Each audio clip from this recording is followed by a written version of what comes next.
O most holy sacrament, today, June 23, 2026, God's merciful love has inspired us to be with Mother Hilda Francisco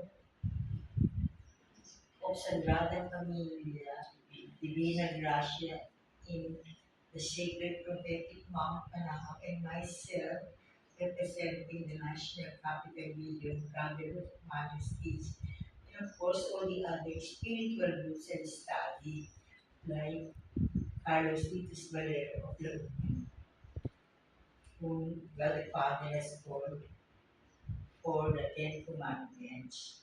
So people realize that the call of God the Father to the Holy Land, the holy people of God, did not end in the Old Testament but continues to the present. O most blessed sacrament, you are body and blood, you are living there. Thank you for calling us here this afternoon. So may everyone be your living body and blood. Be a transfiguration radiance, transfiguration fragrance.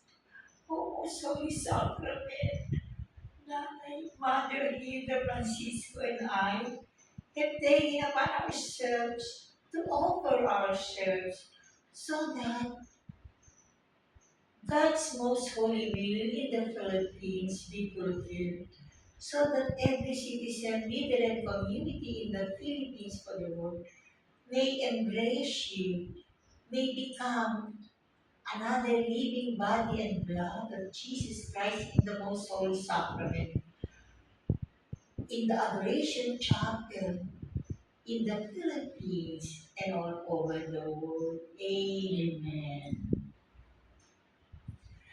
May I sing? Holy God, we praise thy name. Lord of heaven, above adore thee. Infinite, thy vast domain, everlasting is thy reign. For a sacred, prophetic, triumphant Philippines to the world. Amen.